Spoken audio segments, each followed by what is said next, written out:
પાટણના રાધનપુરમાં દારૂનું દૂષણ બંધ કરાવવા માંગ। ચલબાડા ગામમાં દારૂનું દૂષણ બંધ કરાવવા મહિલાઓ અને પુરુષો બહાર આવ્યા। ગામને દારૂ જેવા વ્યસનોથી મુક્ત બનાવવા ગ્રામજનોની રજૂઆત। ગામમાં મહિલાઓ અને પુરુષો એકઠા થઈને દારૂ બંધ કરાવવા સૂત્રોચ્ચાર કર્યા।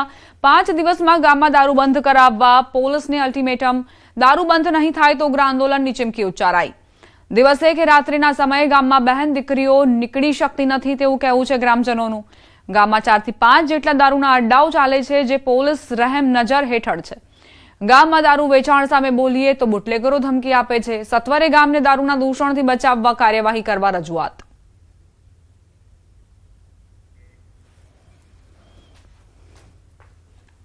दारू पीने फरता होय छे ने महिलाओने हैरान करता होय छे। पोलीस वाळाने वारंवार रजूआत करवा छतां पण कोई पण प्रकारनी अहींया आगळ मदद करवामां आवती नथी। हालनी तारीखनी अंदर तो जो टूंक समयनी अंदर अहींया दारू बंध नहीं थाय अने गामनी अंदर मिनिमम ओछामां ओछा गणो तो हालनी अंदर 5 થી 7 अड्डाओ चालू छे ने खुल्लेआम दारू वेचाय छे। घरे घरे अड्डा छे अने दारू बहुत वेचाय छे अने दारूवाळाना अड्डे जाए तो अमी फरियाद लई जाए तो अमने एम कहे छे के તમે શું કરી લેશો। પોલીસવાળા કે શું કરી લેશે। અમને બધે એમ ધમકી આલે છે। ધમકી આલીને એમ કહે છે કે અમે તો દારૂ વેચવાના છે, તમારાથી જે થાય એ કરી લો। સાહેબ અમારા ગામમાં દારૂ વેચાય છે, સાહેબને ખબર છે, વારંવાર સાહેબને ખબર છે કે દારૂ બંધ થતો નહીં। એ આવે છે તો અહીંયાને આ હપ્તાની લઈને જાય છે તો અહીંયાને ખબર નથી કે દારૂ બંધ કરા। તો અમારે દારૂ પીને હાજે આવી ના આવે એવી ગાલીઓ બોલે છે। બૈરા છોકરાઓને હાજે ખસીને રોટલો ખાવા નહીં દેતા। લગભગ છેલ્લા ઘણા સમયથી મારા ગામની અંદર દારૂ વેચાય અને લગભગ હમણાં પણ ભૂતકાળમાં એક 25 લાખનો વિદેશી દારૂ પકડાણો હતો। હિટલિસ્ટમાં તો છે જ મારું ગામ, બરાબર।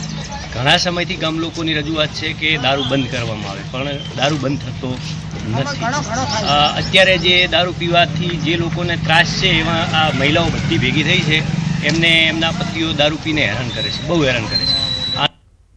જામનગર મનપામાં રેકડી પાથરના વાળાઓએ હોબાળો મચાવ્યો। પાથરના વાળાઓને એસ્ટેટ વિભાગે હટાવતા તેમણે આ વિરોધ કર્યો। આ મુદ્દે કેટલાક અગ્રણી સંસ્થાના પ્રતિનિધિઓએ મનપા કમિશનરને રજૂઆત કરી અને નાના માણસોને ધંધો રોજગાર કરવા દે તે માટેની મંજૂરી આપવા માટે અપીલ કરી। આ તકે કમિશનરે પણ પાથરના વાળાઓને રોકડું પરખાવ્યું કે ટ્રાફિકની અડચણ રૂપ કે મન ફાવે તેમ ધંધો કરનારાઓ સામે કડક કાર્યવાહી થશે તેમાં કોઈ બાદ નથી।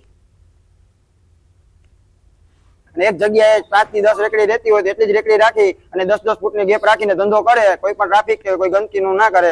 એ જીએમસી ના કાયદાનું પાલન કરી અને ધંધો બધા લોકો કરી શકે છે એવું કમિશનર સાહેબે રજૂઆત અમે કરી છે અને કમિશનર સાહેબે આ રીતની અમને વાત કરેલી છે।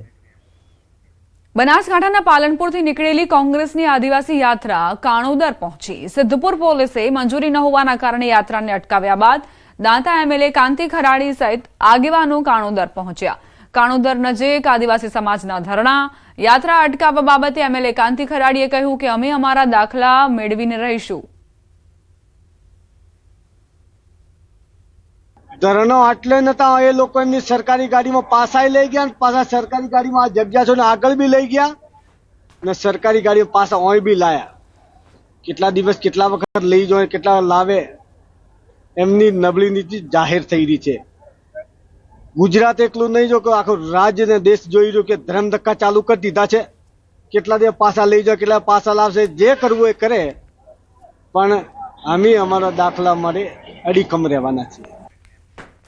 વડોદરાના મકરપુરામાંની સાંઈ દર્શન સોસાયટીમાં શ્વાનના આતંકના મામલે કોર્પોરેશનની ટીમે શ્વાનને પકડ્યો। શ્વાને સોસાયટીમાં 30 થી વધુ લોકોને બચકા ભર્યા હતા। સોસાયટીમાં લોકોએ અનેકવાર રજૂઆત કરી છતાં તંત્ર જાગ્યું ન હતું। આખરે કોર્પોરેશનના કર્મચારીઓએ રખડતા શ્વાનને પકડી પાંજરે પૂર્યો। છેલ્લા 1 મહિનાથી શ્વાનનો ત્રાસ હતો।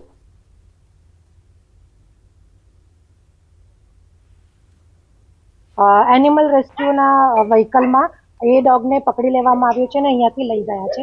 હવે અમારી રિક્વેસ્ટ એટલી જ છે કે એ ડોગનું ટ્રીટમેન્ટ કરીને પાછું અહીંયા ના મૂકી જાય।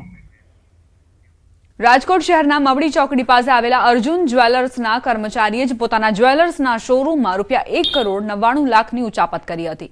જ્વેલર્સ માલિકે પોતાને ત્યાં હેડ કેશિયર તરીકે કામકાજ કરનારા હિતેશ પરમાર નામના વ્યક્તિ વિરુદ્ધ ફરિયાદ નોંધાવી હતી। જેને લઈને તાલુકા પોલીસે ગણતરીના કલાકોમાં બોરસદ ખાતેથી હિતેશ પરમારની ધરપકડ કરી લીધી છે। તેમજ કોર્ટમાં રજૂ કરતા તેના 7 દિવસના રિમાન્ડ મંજૂર કરવામાં આવ્યા છે. તપાસ દરમિયાન સામે આવ્યું છે કે હિતેશ પરમારે ગ્રાહકોને વિવિધ સ્કીમોની લાલચ આપી કુલ ₹1.74 કરોડની રોકડ ઉચાપત કરી હતી. પોલીસે સમગ્ર મામલે શોરૂમના સીસીટીવી ફૂટેજ કબજે કરી તપાસ આગળ ધપાવી છે. અલગ અલગ સ્કીમની લાલચ આપી પોતાની વાકચાતુર્યથી ગ્રાહકોને આકર્ષી અને અલગ અલગ સ્કીમોની બતાવી અને ગ્રાહકો પાસેથી પૈસા ઉઘરાવી ખોટા વાઉચરો બનાવી અને ઉચાપત કરેલ છે. પશ્ચિમ રેલવેના અમદાવાદ મંડળના આદરજ મોટી વિજાપુર રેલખંડનું 39.75 કિલોમીટરનું ગેજ પરિવર્તન કાર્ય સફળતાપૂર્વક પૂર્ણ કરવામાં આવ્યું. આજ રોજ આ બ્રોડગેજ લાઇન પર 120 કિલોમીટર પ્રતિ કલાકની ઝડપે સ્પીડ ટ્રાયલ લેવામાં આવી હતી, જેમાં ટ્રેને આશરે 40 કિલોમીટરનું અંતર માત્ર 20 મિનિટમાં કાપીને એક મહત્વપૂર્ણ સિદ્ધિ હાંસલ કરી છે.